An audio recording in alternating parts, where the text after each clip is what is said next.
हाँ बच्चों, आज हम लोग पढ़ने वाले हैं किसका? बिल्कुल सही, पक्षांतर के नियम। ठीक है, क्योंकि बहुत सारे बच्चे पक्षांतर में ही बहुत ज़्यादा मिस्टेक करते हैं। ठीक है, इसलिए हम लोग आज पढ़ेंगे क्या चीज़? पक्षांतर के नियम। ठीक है, सबसे पहला नियम क्या होता है? यदि आप प्लस को क्या करते हो? पक्षांतर करते हो। ठीक है, प्लस क्या करते हो? पक्षांतर करते हो, तो किस में जाएगा वो? माइनस में जाएगा। ठीक है, लेकिन उससे पहले कई बच्चों को यही नहीं पता कि पक्षांतर का मतलब क्या होता है। ठीक है, कई बच्चों को बोला जाता है बेटा पक्षांतर करो, तो वहीं का उठा के वहीं डाल देते हैं। कैसे? देखो, जैसे कि हमारे पास क्वेश्चन लिखा है x + y = 2। ठीक है, अब इसमें कई बच्चों को बोला जाए कि बेटा यहाँ पास y को पक्षांतर करो और माइनस में लिखो बोल के, तो लोग क्या करते हैं? x - y = 2। मानता हूँ कि सारे बच्चे नहीं करते हैं, लेकिन बहुत सारे बच्चे मैंने आज अभी तक में ऐसा देखे हैं कि वो लोग उसका पक्षांतर करके वहीं डाल देते हैं। ठीक है, तो ये गलत है। पक्षांतर का मतलब क्या होता है? पक्षांतर का मतलब होता है कि बराबर के उस साइड फेंकना। कहाँ? बराबर के उस साइड। अभी ये कहाँ? y बराबर की साइड है। ठीक है, अब हमको क्या करना है? पक्षांतर मतलब अगर y का पक्षांतर कर रहा हूँ, मैं किसका कर रहा हूँ? y का। तो आप सबसे पहले अगर आप बिगिनर हो तो आप क्या कर सकते हैं? कुछ इस तरीके से लिख सकते हो। ठीक है, तो मैंने क्या किया? y का पक्षांतर करके कहाँ किया? बराबर के दूसरे साइड फेंका। क्या किया? बराबर के दूसरे साइड। तो अब पक्षांतर होकर क्या बनेगा? अब पक्षांतर हो क्या बनेगा? बिल्कुल सही, x बराबर के बाद पहले क्या दिया था? 2। ठीक है, मैंने प्लस y को पक्षांतर करके कहाँ लिखा? -y। ठीक है, तो देखो पक्षांतर का सबसे पहला नियम क्या बोला है? यदि प्लस को पक्षांतर करते हैं तो कहाँ जाएगा वो? माइनस में जाएगा। तो देखो मैंने प्लस y को पक्षांतर करने के बाद क्या लिखा है? -y। ठीक है, ये सबसे पहला नियम है पक्षांतर का। ठीक है, दूसरा नियम क्या बोलता है? ध्यान से देखिए कि यदि हम माइनस को पक्षांतर करेंगे, क्या करते हैं? यदि हम माइनस को पक्षांतर करेंगे तो कहाँ जाएगा वो? प्लस में जाएगा। ठीक है, कहाँ जाएगा इस बार पता है? अब लिख देता हूँ मैं, x - y = 3। मेरे को किसको पक्षांतर करना है? y को।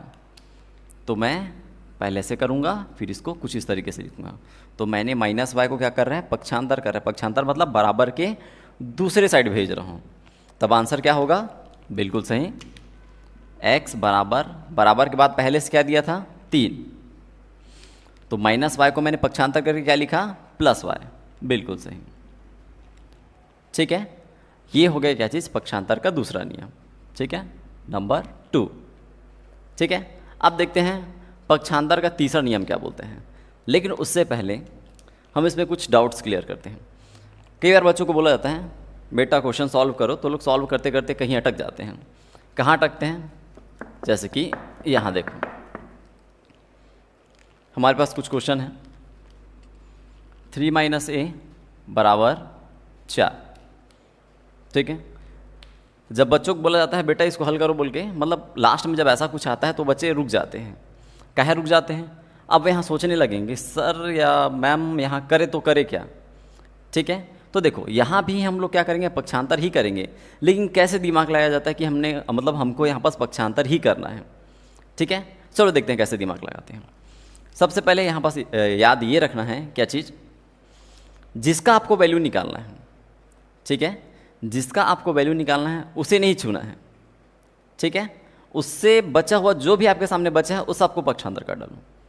लेकिन कहीं अगर यही चीज़ किसमें हो गया? माइनस में हो गया, मतलब जिसको आपका वैल्यू निकालना है अगर वो माइनस में दिखाई दे रहा है तो क्या करना पड़ेगा? सबसे पहले उसी को ही पक्षांतर करना पड़ेगा। तो मैं क्या बोल रहा हूँ उसको लिख के बता रहा हूँ। ठीक है, जैसे अभी मेरे पास एक क्वेश्चन है, मैं एक और क्वेश्चन दे रहा हूँ आपको। 2x - y, इसको y की जगह कर देते हैं 10, यहाँ लिख देते हैं 20। ठीक है, तो अभी मैंने क्या बोला? हमको जिसका मान निकालना है उसे नहीं छूना है। ठीक है, उसको छोड़ के बाकी जिसको छूना है छू डालो आप।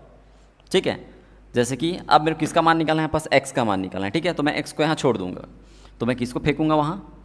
बिल्कुल सही, किसको? -10 को। अब -10 को मैं क्या करूँगा? यहाँ पास पक्षांतर करूँगा। ठीक है, तो क्या होगा? बिल्कुल सही। बराबर के पहले क्या बचा है? 2x। ठीक है, बराबर के बाद पहले से क्या दिया था? 20। ठीक है यहाँ तक। अब मैंने -10 को पक्षांतर किया तो किस में जाएगा वो? प्लस में जाएगा। बिल्कुल सही, +10। अब करना क्या चीज़ है? बिल्कुल सही, 10 और 20 30, 2x। फिर से मैंने अभी क्या बोला था? आपको जिसका वैल्यू चाहिए उसको नहीं छूना है, उससे जो भी चिपका है उसके बगल में जो भी है उसको पक्षांतर करो। तो बताओ मेरे को इन दोनों में वैल्यू किसका चाहिए? x का चाहिए ना, तो मैं किसको छेड़ूंगा? बिल्कुल सही, मैं इस 2 को छेड़ूंगा।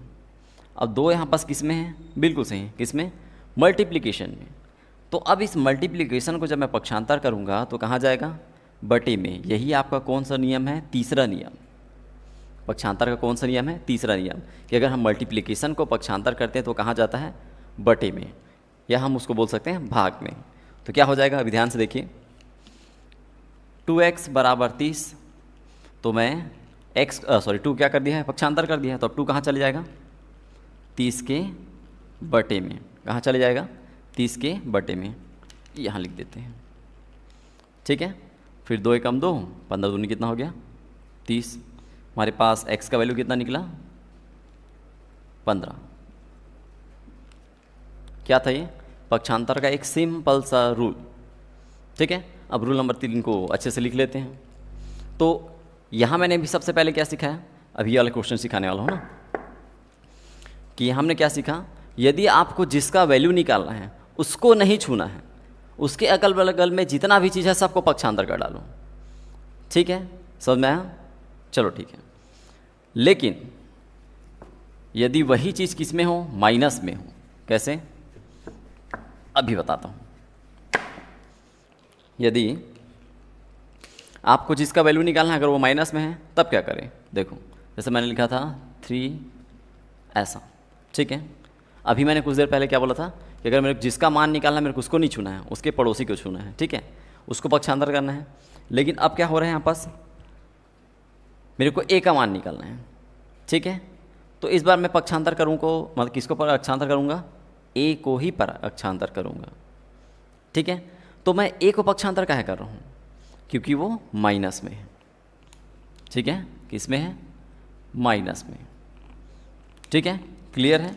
फिर से बोल देता हूँ, यदि आपको जिसका मान निकालना है अगर वो पहले से प्लस में दिया है तो आप उसको नहीं छूओगे। उसके अलावा आप जिसको भी पक्षांतर करना है कर सकते हो। लेकिन अगर आपको जिसका वैल्यू निकालना है अगर वो माइनस में दिया है, जैसे कि ये, ठीक है, तो आप उसी को ही पक्षांतर करोगे जिसका आपको वैल्यू निकालना है। ठीक है, कैसे? देखो, बराबर के पहले क्या बचा? 3। बराबर के बाद क्या था? मतलब सॉरी, a को हमको क्या करना है? पक्षांतर करना है।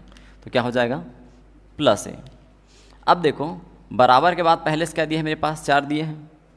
अब इस 4 को मैं क्या करूँगा? इधर पक्षांतर करूँगा, क्योंकि मेरे को किसका वैल्यू निकालना है? a का। ठीक है, अब a किस में आ गया? आपका प्लस में आ गया, इसलिए अब मैं a को नहीं छेड़ूंगा। ठीक है, अब किसको छेड़ूंगा? 4 को छेड़ते हैं। पक्षांतर कर दो, तो 4 किस में है? प्लस में है। क्या हो जाएगा? माइनस में।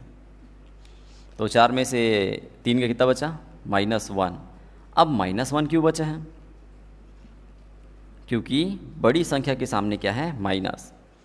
ठीक है, तो ये था आपका भाग का नंबर 2, मतलब रूल नंबर 2। अब चलते किस में? रूल नंबर 3 में। ठीक है, अब कौन से रूल में चलते हैं? Rule number 3। ठीक है, तो मैंने अभी कुछ देर पहले क्या बोला था? यदि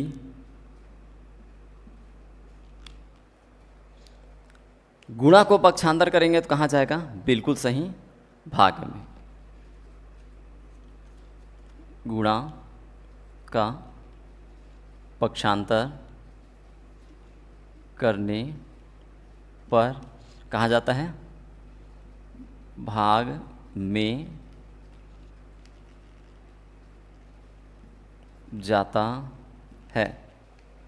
ठीक है, गुणा को पक्षांतर करने में कहाँ जाता है? भाग में। बिल्कुल सही। तो हम देख लेते हैं कैसे। 4x बराबर 16, तो क्या हो जाएगा? x बराबर 16/4, क्योंकि हमने अभी जस्ट लिखा है क्या चीज़? यदि अगर गुणा में है, क्या कोई भी संख्या गुणा में है तो हम उसका क्या करेंगे? पक्षांतर करने के बाद वो कहाँ चले जाएगा? बिल्कुल सही, बटे में। तो ये क्या था? 4 गुणा में था। अब इस भाई साहब को मैंने क्या किया? पक्षांतर किया, तो कहाँ चला गया? बटे में। ठीक है, चलिए देखते हैं रूल नंबर नेक्स्ट। ठीक है, अब क्या देखते हैं, रूल नंबर 4 क्या बोलता है, यदि कोई संख्या भाग में है तब वह पक्षांतर होने के बाद, कहाँ होने के बाद, पक्षांतर होने के बाद कहाँ चले जाता है, गुणा में।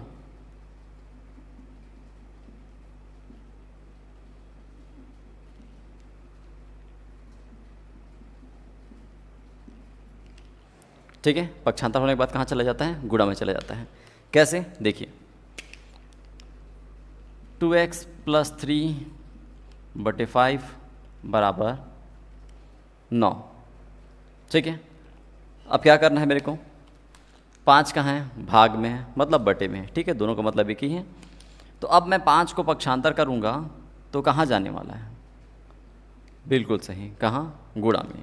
तो क्या हो जाएगा, बराबर के पहले क्या बचा, 2x + 3 = 5 × 45। लेकिन सबसे पहले आप नियम से लिख लो कि मेरा 5 कहाँ भाग में था और पक्षांतर करने के बाद कहाँ चला गया, गुणा में। ठीक है, अब कर लो, 2x + 3 = 5 × 45 हो गया। अब अगर यहाँ से आप वैल्यू निकालना चाहो तो कैसे निकालोगे, सीधी सी बात, 3 को पक्षांतर करो, +3 है, पक्षांतर होने के बाद -3। ठीक है, चलो अब इसको पूरा सॉल्व ही करके देख लेते हैं। फिर से यहाँ पास रूल बैठ गया, अगर मैं +3 को पक्षांतर करूँगा कहाँ जाएगा, बिल्कुल सही, माइनस में। ठीक है, तो क्या हो जाएगा, बराबर के पहले क्या बचा, 2x = 45 - 3। ठीक है, क्या बचेगा, 45 में से 3 घटा दो, बिल्कुल सही, 2x = 42। ठीक है, अब फिर से देखो रूल नंबर 3 में चला गया। कैसे, ये मेरा किस में है, गुणा में है, ये जो मेरा 2 है वो किस में है, गुणा में। अब गुणा को पक्षांतर करूँगा तो कहाँ जाएगा, बिल्कुल सही, किस में, भाग में। तो अब बराबर के पहले क्या बचा, x बस बचा। क्यों बचा, क्योंकि मैंने 2 को पक्षांतर कर दिया। बराबर के बाद पहले क्या दिया था, 42। अब बटे में क्या जाने वाला है, 2।